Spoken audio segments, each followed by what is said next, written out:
Okay, so this is the first in a series of videos that I'm going to be doing on capital budgeting technique. We're going to be looking at the payback period. The payback period is probably the most simple um, methodology for doing a capital budgeting or evaluating capital budgeting projects. So we're going to start here. It really dates back to the days before we had all this computing power where we could do net present value or internal rate of return. So payback period is where it all begins. And basically, it's a rule of thumb that most businesses would use that were in an industry.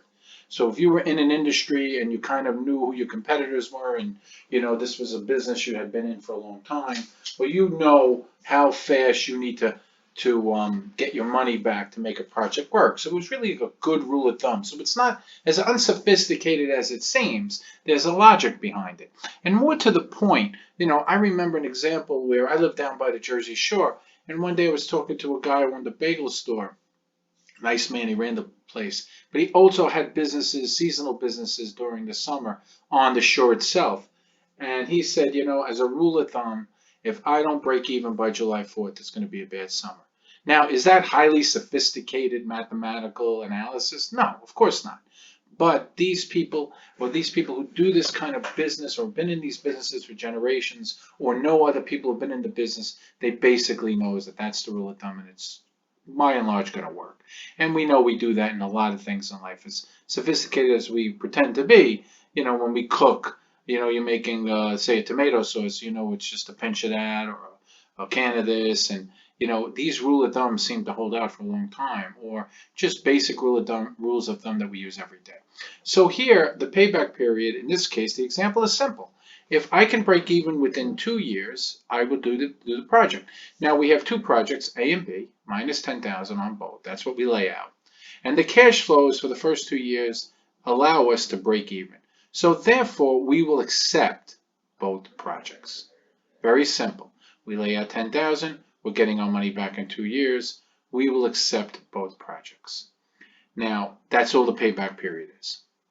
If it had been, I have to break even within 1 year, and that's my payback period, I wouldn't do neither project. But in this case, if that was my rule of thumb, I would accept both projects. Although notice that project A has more cash flow later. So that gets me to my benefits and drawbacks. The benefits of the payback period is we use cash flows rather than accounting profits. And that's probably the benefit to every analysis that we're going to use for capital budgeting, because cash flows are the way to go. And if you go back to my videos on the accounting spreadsheets and everything else, you're going to get that's the one I want you to refer to when you want to look at cash flows. It's easy to compute and understand. Easy to compute and understand. And obviously, not hard to understand. Useful for firms that have capital constraints. Why is it useful? Because I'm going to be very careful in terms of what we're going to get involved in. I'm going to be a little more stringent. But there are very serious drawbacks, and one is we're ignoring the time value of money.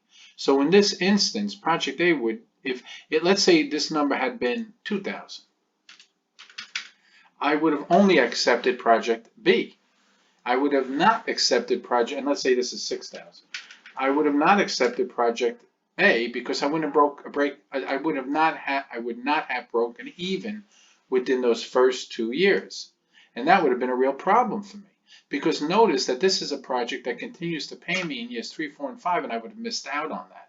So that's really the time value of money, and we're not considering the cash flows beyond the payback period.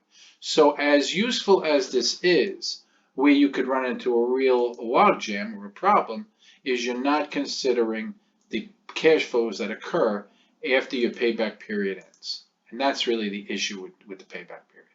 Now, going forward, we're going to look at internal rate of return. We're going to look at capital. We're going to look at net present value. But this is, but remember, looking at it, you'd say, well, why would I ever use the payback period? Well, again, remember what I said at the outset of this video, that this is a rule of thumb utilized by people who have done these businesses for many years. So they kind of know the way the cash flows are going to turn out. So just be aware of that too.